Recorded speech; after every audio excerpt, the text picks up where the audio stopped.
अगले आधे घंटे तक कमोडिटी मार्केट पर आपके सवालों का सबसे बड़ा मंच तैयार है। अगर आपने कमोडिटी में ट्रेड किया है या फिर नया ट्रेड करना चाहते हैं, जानना चाहते हैं कि आपके लिए कहां पर कमाई के मौके बनेंगे, तो आप सवाल पूछिए।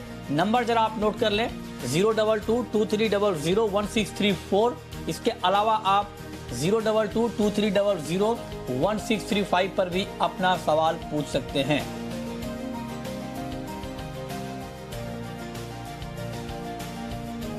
लेकिन आज हम चर्चा की शुरुआत करने जा रहे हैं कॉटन की खबर के साथ। हमारे साथ 4 खास मेहमान हैं। सचिन गुप्ता हैं चॉइस ब्रोकिंग के, राजीव कपूर हैं ट्रस्ट लाइन के, संजय जैन साहब हैं एमडी हैं टीटी के, और बीएस राजपाल हैं चेयरमैन हैं मंजीत कॉटन के। आप सभी का बहुत स्वागत है। और चर्चा की शुरुआत कॉटन से होगी, क्योंकि कॉटन उत्पादन को लेकर ताजा अनुमान आया है कॉटन एसोसिएशन ऑफ इंडिया का, जिसमें यह कहा गया है कि इस साल 348 लाख गांठ कॉटन का उत्पादन हो सकता है। पिछला अनुमान कॉटन एसोसिएशन ऑफ इंडिया का 360 लाख गांठ का था, उसमें 12 लाख गांठ की कटौती की गई है, लेकिन उतनी कटौती नहीं हुई है जितना कि मार्केट अनुमान लगा रहा था। मार्केट का यह अनुमान था कि 325-30 लाख गांठ से ज्यादा का उत्पादन नहीं होगा। उसके मुकाबले मार्केट के अनुमान के मुकाबले ये करीब करीब 18 लाख गांठ ज्यादा है जो सीआई का उत्पादन का अनुमान आया है। और बकाया स्टॉक 45 लाख गांठ रहने की संभावना जताई गई है। 31 दिसंबर तक 140 लाख गांठ की अराइवल हुई है। एक गांठ बराबर 170 किलो। तो अब मेरा सबसे पहला सवाल राजपाल साहब आपसे होगा सर, कि ये जो ताजा अनुमान आया है कॉटन के उत्पादन का, इसको देखकर क्या समझा जाए? क्या सप्लाई के फ्रंट पे कोई खास दिक्कत है? नहीं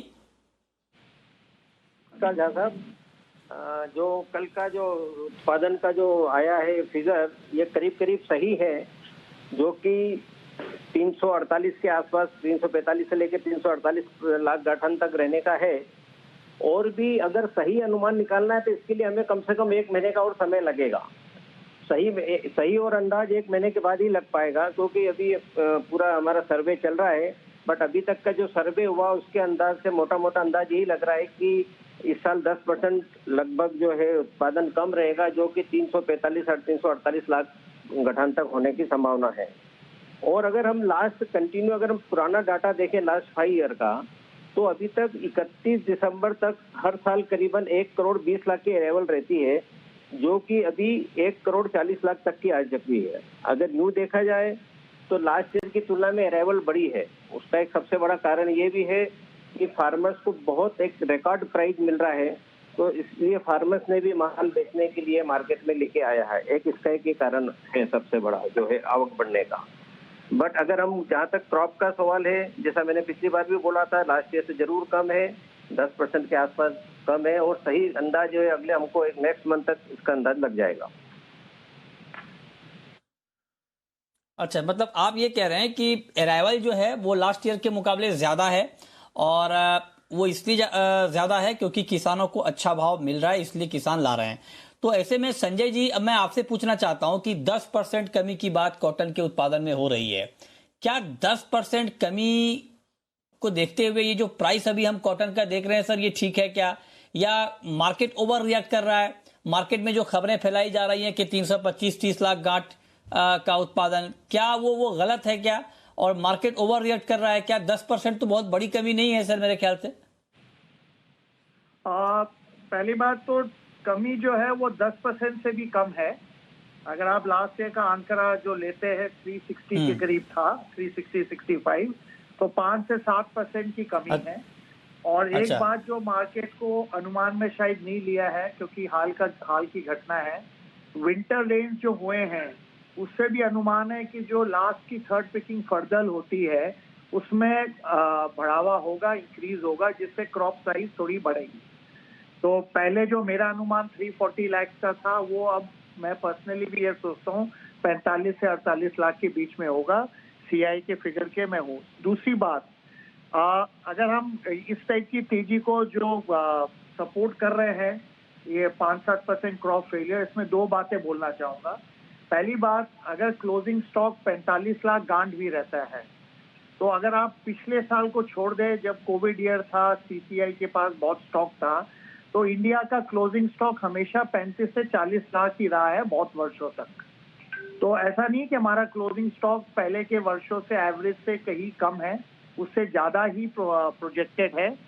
और इसमें भी जो इंपोर्ट फिगर सीआई ने लिया है 15 लाख, अगर ये इंपोर्ट ड्यूटी हट जाती है जो काफी स्ट्रॉन्ग अनुमान है, तो ये इंपोर्ट फिगर भी 15 लाख से डेफिनेटली 20 लाख प्लस हो जाएगी। और ऐसा नहीं कि हम इंपोर्ट कर नहीं सकते हैं। 2-3 साल पहले ही जब क्रॉप शॉर्ट था, हमने करीब 30 लाख गांठें इंपोर्ट की थी। तो मेरे हिसाब से ये जो हम अच्छा, तो मतलब आप ये होनी चाहिए, बट इतनी मेरे हिसाब से फंडामेंटल सपोर्ट नहीं करती है। तो आप कह रहे हैं कि फंडामेंटल सपोर्टिव तेजी नहीं है कॉटन में, ये आप कह रहे हैं कि बकाया स्टॉक भी ठीक ठाक है और इतनी ही बकाया स्टॉक आमतौर पे होता है, तो उसमें कोई कमी नहीं है। लेकिन राजपाल साहब एक बात आप जरा बताएं कि अगर मैं ओवर, चूंकि 15 लाख का जो है इंपोर्ट का फिगर दिया गया है और अभी जैन साहब कह रहे हैं कि ये बढ़ भी सकता है अगर इंपोर्ट ड्यूटी कम हो जाती है, जिसकी संभावना है, जिसको लेकर लगातार बातचीत हो रही है, तो ये आंकड़ा और बढ़ जाएगा। तो मैं आपसे पूछना चाहता हूं सर कि क्या ऐसे में ये जो प्राइस अभी हम कॉटन का देख रहे हैं, क्या ये सस्टेनेबल नहीं है? कॉटन की कीमतें आगे कम हो जाएंगी। आपका सुझाव, आपकी सलाह इस मुद्दे पर क्या होगा, प्राइस के मुद्दे पर? जैसे कि ये बता रहे हैं कि इंपोर्ट ड्यूटी अगर खत्म होती तो इंपोर्ट बढ़ेगा, बट वो इसी कंडीशन में बढ़ेगा जब यहाँ से प्राइस ऊपर बढ़ती है। तो आज भी अगर हम देखते हैं इंपोर्ट करते हैं कॉटन तो 80,000 81,000 के आसपास पड़ता है लैंडेड इंडिया में, और आज प्राइस करंट प्राइस चल रहा है 75 से लेकर 76 तक चल रहा है। अगर यहाँ से मार्केट ऊपर जाता है तो डेफिनेटली इंपोर्ट बढ़ सकता है, सब्जेक्ट टू अगर इंपोर्ट ड्यूटी हटती है तो इसके चांसेस बन सकते हैं इंपोर्ट 5 लाख ज्यादा के। और जैसा कि आपको बताया कि इंडिया का कंजम्पशन काफी बढ़ा हुआ है पहले की तुलना में, तो इसलिए जरूरी हो गया है कि इंपोर्ट ड्यूटी घटेगी तो ही इंपोर्ट बढ़ेगा। मतलब नहीं, इंपोर्ट ड्यूटी अगर घटेगी सर, दो बातें हैं। इंपोर्ट ड्यूटी अगर घटती है तो एक तो ये होगा कि इंपोर्ट बढ़ेगा, लेकिन आप दूसरा कंडीशन कह रहे हैं कि इंपोर्ट तभी बढ़ेगा जब दाम बढ़ेंगे। ये दोनों अलग अलग कॉन्ट्राडिक्टरी चीजें हैं, क्योंकि इंपोर्ट ड्यूटी जब घटेगी तो दाम तो कम हो जाएंगे सर। यहाँ नहीं होंगे सर, क्योंकि आज भी इंडिया के कॉटन का रेट कम है सर। यहाँ पे आज इंडिया का रेट 75,000 के आसपास है। इंपोर्ट करते हैं आज हम, सपोज आज इंपोर्ट ड्यूटी हट भी गई तो उसके रेट भी 80,000 से 81,000 के आसपास पड़ेगी यहाँ के विदाउट ड्यूटी। तो इसके हिसाब से फिर इंडिया का कॉटन आज भी चीपेस्ट है ना। अगर यहाँ से 3-4 हजार रुपए का रेट बढ़ता है इंडिया के कॉटन का तो फिर इंपोर्ट डेफिनेटली इंपोर्ट बढ़ेगा। अदरवाइज अगर आज इंपोर्ट ड्यूटी हट जाती है, तो कॉटन इंडिया का प्राइस, मतलब वही पूछ रहा हूँ मैं आपसे, बढ़ेगा क्या 3-4 हजार रुपए? सर आज के हिसाब से थोड़ा सा लगता तो है, जिस हिसाब से ये थोड़ा पैनिक सिचुएशन बनी हुई है, फार्मर्स माल रुक के ला रहा है, थोड़ी डिमांड बनी हुई है, तो ऐसी संभावना जरूर लगती है कि अगर हो सकता है कि यहाँ से कुछ ना कुछ रेट आगे बढ़ सकता है। जिस हिसाब से इंडस्ट्रीज को मतलब कॉटन की डिमांड जरूरत है, उस हिसाब से अराइवल कमजोर है, फार्मर्स की होल्डिंग कैपेसिटी बढ़ रही है। और दूसरा एक और है सर, लास्ट ईयर से इस साल 2% लिंक परसेंटेज भी कम है इस साल इंडिया का। आप देखेंगे हमेशा जो हर साल लिंक परसेंटेज जो कॉटन में निकलता है, इस साल 2% कम आया है, मतलब कम निकल रहा है। जहाँ 35% लिंट आता था वहाँ 33 है, जहाँ 33 आता था वहाँ 31 है।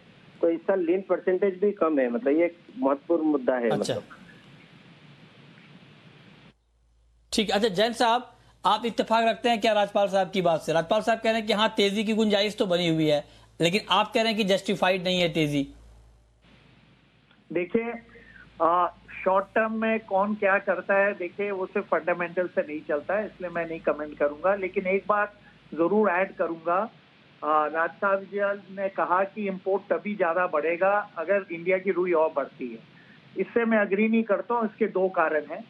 एक तो इंपोर्टेड रुई हाँ महंगी जरूर है लैंडेड रुई इंडियन रुई से, लेकिन इंपोर्टेड रुई की रियलाइजेशन इंडियन रुई से मच बेटर आती है और ये सब जानते हैं। दूसरी बात है, जो साउथ इंडियन मिल्स है जो कॉटन ग्रोइंग सेंटर से दूर है, उनके लिए इनवर्ट फ्रेट जो लगता है उसके बाद में फिर भी रियलाइजेशन और इनवर्ट फ्रेट देखते हुए आज भी पड़ता आती है। और ऑलरेडी साउथ इंडियन मिल्स ने इस अनुमान में कि ड्यूटी हटेगी ऑलरेडी कॉन्ट्रैक्ट करने शुरू कर दिए।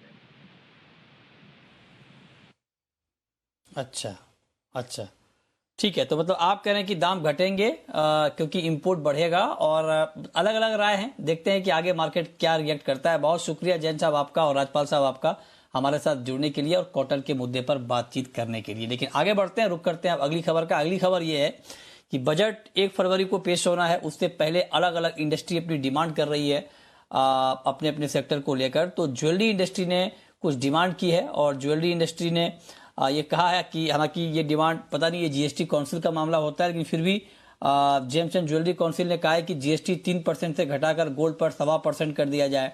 ज्वेलरी खरीद की जो लिमिट है जिसमें पैन कार्ड 2 लाख से अगर आप ऊपर की ज्वेलरी खरीदते हैं तो आपको पैन कार्ड देना होता है। इंडस्ट्री का कहना है कि इसे बढ़ाकर 5 लाख कर दिया जाए, 5 लाख से ऊपर की खरीद पर ही पैन मांगा जाए। 22 कैरेट गोल्ड की खरीद के लिए ज्वेलरी इंडस्ट्री को ईएमआई की सुविधा मिले। इस तरह की तमाम डिमांड की गई है। हमारे साथ आशीष पेठे हैं, जेम्स एंड ज्वेलरी काउंसिल के चेयरमैन, जिन्होंने ये डिमांड की है। सर बहुत स्वागत है आपका। ये जो आपने डिमांड की है सर, मतलब इसमें से आपको क्या लग रहा है, क्योंकि डिमांड तो हर बार होती है, लेकिन क्या होने की गुंजाइश आपको ज्यादा लग रही है? नमस्ते मृत्युंजय जी। हमें तो ये उम्मीद है कि हमारी बहुत सारी मांगे सरकार सुन ले और उस पर कोई ना कोई एक्शन हो। लेकिन मुझे लगता है कि जो कैपिटल गेन्स का एक हमने इशू रेज किया था कि कोई अगर हमारा उसका पुराना ज्वेलरी बेच के नया ज्वेलरी खरीदता है, जो कि जीएसटी कानून के हिसाब से पुराना माल बेच के नया लेना पड़ता है, तो उसमें जो सेक्शन 54F में बाकी एसेट में जो एग्जेम्पशन है कैपिटल गेन्स का, वो सिमिलरली गोल्ड पे भी मिले, क्योंकि gold is now considered as an asset by the government. ये नंबर 1। दूसरा, जैसा आपने कहा, जीएसटी हमने रिड्यूस करने का फाइनेंस मिनिस्ट्री को भी लिखा है और जीएसटी काउंसिल को, दोनों को लिखा है, क्योंकि फाइनल डिसीजन तो जीएसटी काउंसिल लेगा।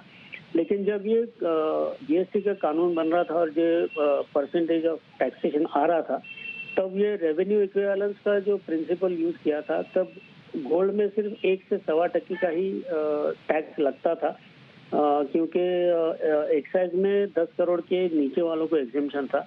तो अगर वो रेवेन्यू इक्विवेलेंस देखते हैं तो 2.25% का आज 3% हो रहा है। और जीएसटी के कानून के हिसाब से पुराना ज्वेलरी बेच के नया लेना पड़ता है, तो इंसिडेंस ऑफ टैक्सेशन 2 बार आता है। जब एक बार सोना खरीदी करता है और उसका जब कोई आदमी उसका ज्वेलरी बनाता है तो उसको वापस 3%, मतलब 6%, और आज लगभग 50,000 का रेट है, तो इस पे लगभग 3,000 रुपए का टैक्स इंसिडेंस आ रहा है। किसी को अगर 10 ग्राम का सोना बुलियन इन्वेस्ट करके उसका ज्वेलरी बनाते हैं तो भी उसको इतना टैक्सेशन लग सकता है।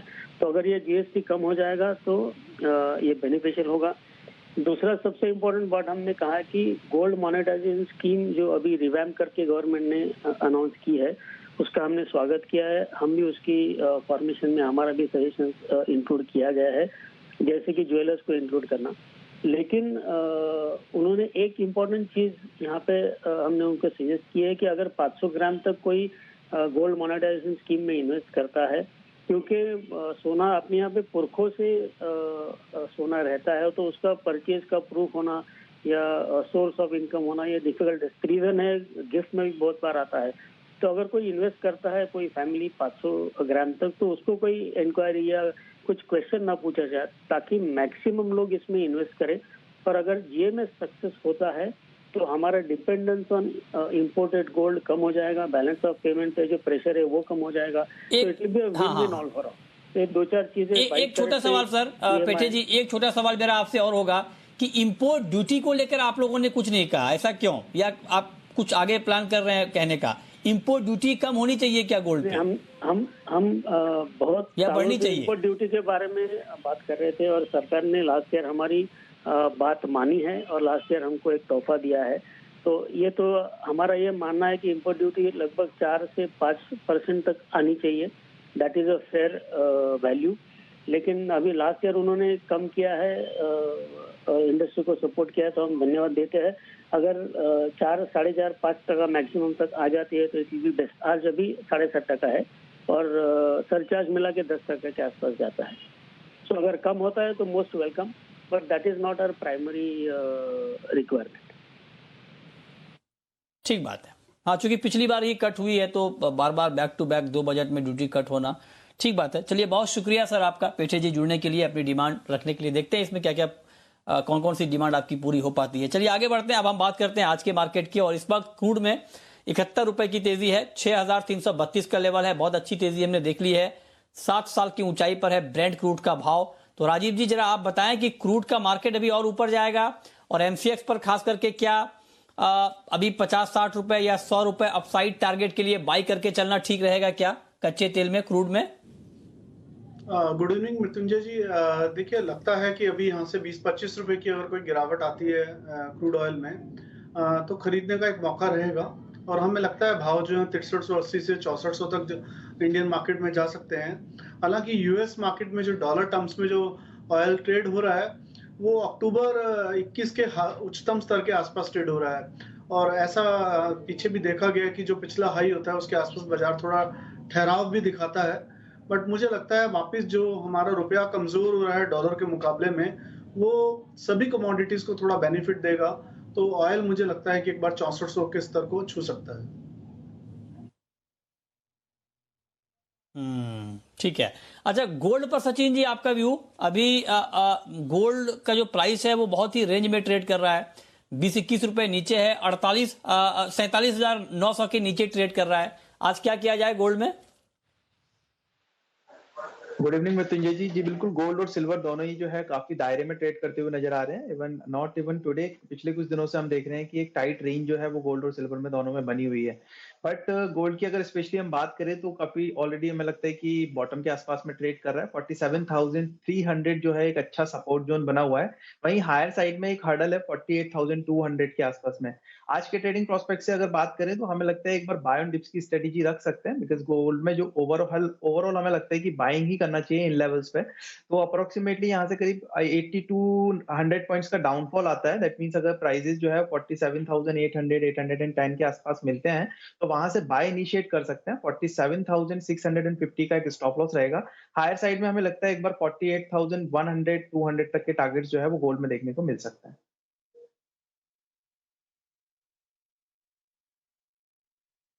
तो ये राय हो गई आपकी गोल्ड पर। चलिए अब हम शुरू करते हैं सवाल और जवाब। पहला सवाल है कैलाश चंद्र मोदी का। पूछिए कैलाश जी।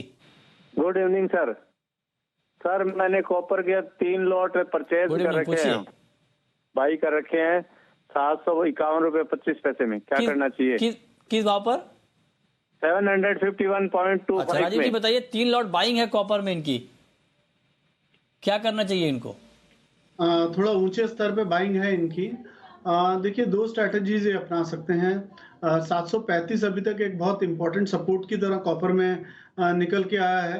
एक स्ट्रैटेजी तो ये बनती है कि सीधा ये 735 का एक स्टॉप लॉस रखें और दूसरी स्ट्रैटेजी मृत्युंजय जी ऐसा लगता है कि हमें एक बार बाजार जो है यहाँ से 2-3 रुपए बढ़कर और फिर वापस एक गिरावट दिखा सकता है, तो वहां पर ही अपनी पोजीशन को निकाल सकते हैं 745-46 पर और नीचे में वापस 738 के आसपास ऐड कर सकते हैं with the stop loss of 735। थोड़ा सा कॉपर मुझे आज के सत्र में थोड़ा सा माइल्ड डाउनवर्ड मूवमेंट दिखाता हुआ लग रहा है। ओके, नेक्स्ट कॉलर प्रवीण है हमारे साथ हिसार से। पूछिए Praveen ji. Good evening sir. Good evening, पूछिए। मृत्युंजय जी, मैं आपके प्रोग्राम का पिछले 10 सालों से रेगुलर व्यूअर हूँ और आप बेस्ट एंकर हैं, लेकिन दुर्भाग्यवश कहता हूँ कि अब पिछले 6 महीनों से ना प्रोग्राम इसलिए देखते हैं कि कौन एनालिस्ट स्टॉप लॉस क्या देता है और बाय टारगेट क्या देता है। ये राजीव कपूर जी हैं, इन्होंने 753 रुपए पे कॉपर बाय करवाई थी सर, और आज ये कहते हैं 51 रुपए पे आपने ऊपरले 70 रुपए ले रखी है। फिर ये मेहनत करके नहीं आते क्या? लोगों के पैसे खराब होते हैं। राजीव जी बताएं सर, क्या जवाब इसका? देखिए, डेली लेवल्स चेंज होते हैं और स्टॉप लॉस भी हमने 749 का दिया था उस दिन जब स्तर टूटा 49 का, और उसके बाद एक गिरावट एक गहरा गई थी। तो जब लेवल्स टूटेंगे तो डेफिनेटली लेवल चेंज करने पड़ेंगे मृत्युंजय जी। ये बात तो ठीक है, क्योंकि देखिए अब कई बार ये होता है कि जब आपने फीडबैक दिया, इसके लिए आपका वेलकम है फीडबैक के लिए, लेकिन कई बार ये होता है कि मार्केट का लेवल चेंज होता है और जब लेवल चेंज होता है तो लेवल बदलने भी पड़ते हैं। कई बार आपके ट्रेड के हिसाब से लेवल नहीं होता है, ऊपर नीचे हो जाता है। तो मार्केट है, मतलब मार्केट को 100% जज कर लेना ये किसी के लिए संभव नहीं है, और अगर कोई 100% कर लेगा तो फिर मार्केट का मतलब रह नहीं जाएगा। तो ऊपर नीचे होता है, ऊपर नीचे के हिसाब से लेवल भी बदलता है। हो सकता है कि जिस कमोडिटी पर आपको आज बाइंग की कॉल दी जा रही हो, कल उसमें सेलिंग की कॉल आ जाए, कल कुछ और खबर आ जाए, कोई जानता नहीं कल क्या खबर आएगी, और कमोडिटी मार्केट वैसे ही बहुत वोलेटाइल रहता है। तो आप जरा इस मजबूरी को भी समझिए। कई बार ये होता है कि सारे फंडामेंटल तेजी के होते हैं और अचानक कोई पॉलिसी वाली खबर आ जाती है, अचानक फंडामेंटल बदल जाते हैं, मंदी के फंडामेंटल हो जाते हैं, तब तो कॉल बदलनी पड़ेगी ना सर। इसको भी थोड़ा आप देखें समझें। ठीक है, चलिए आगे बढ़ते हैं और अब हम बात करते हैं ग्वार की। सचिन जी, ग्वार का मार्केट अच्छा परफॉर्म कर रहा है, अभी और तेजी बाकी है ग्वार में? जी बिल्कुल सर, ग्वार के अंदर ऑलरेडी तेजी हमने देखी है और अभी भी जो है परफॉर्मेंस जो है वो अपसाइड के लिए ही लग रहे हैं, तो तेजी बिल्कुल बकायदा बाकी है अभी। और हायर साइड में जो लेवल्स हैं, हमें लगता है एक बार 6600 6700 तक के लेवल्स जो है वो ग्वार सीट में देखने को मिल सकते हैं। बाय एंड डिप्स की स्ट्रेटेजी यहाँ पर रखनी चाहिए, बिकॉज जिस तरीके से आज की क्लोजिंग दी है, हमें लगता है कल के ट्रेडिंग सेशन में स्लाइटली डाउनसाइड मोमेंटम देख सकते हैं। 6430 6400 के आसपास में अगर ग्वार सीट मिलता है तो वहां से बाय इनिशिएट कर सकते हैं। बिल्कुल हायर साइड में 6600 6700 के टारगेट के लिए वेट किया जा सकता है। और डाउन साइड में जो स्टॉप लॉस है, जो एक सपोर्ट लेवल है, वो इमीडिएट लेवल जो है वो 6300 का है, तो वहां का एक सपोर्ट लेवल के हिसाब से एक स्टॉप लॉस कंसीडर किया जा सकता है। ठीक है, चलिए नेक्स्ट कॉलर हमारे साथ संजय जुड़ रहे हैं, पूछिए। सर, हमारी 63,300 की चांदी बाइंग है, कब तक लेवल देखने को मिलेगा ये? 63,300 पर आपने चांदी में बाइंग की है, बताइए राजीव जी क्या करना चाहिए? मृत्युंजय जी वेट कर सकते हैं। चांदी अगर लंबे उसमें मैं देखूं दायरे में, तो एक रेंज में ट्रेड कर रहा है, जो कि नीचे में 58,000 एक बॉटम है और 60,000 उससे पहले एक बॉटम है, और बाजार इस दफा 60,000 से ऊपर की तरफ लौटा है। तो एक बार बाजार जब 63,000 के ऊपर चलेगा, जो इनका बाइंग स्तर है, तो मुझे लगता है वहां से कि इनको 2-3 हजार रुपये का मुनाफा भी दे सकता है। थोड़ा इंतजार करें, चांदी बेस बना के वापस ऊपर जाने का संकेत दिखा सकती है, और उस संकेत के आने के लिए हमें 63,000 का ही वेट करना है। ठीक है, बहुत शुक्रिया राजीव जी आपका, सचिन जी आपका जुड़ने के लिए, बताने के लिए कहां पर कमाई के मौके बनेंगे। छोटा सा ब्रेक के बाद भी खबरें जारी हैं। नमस्कार।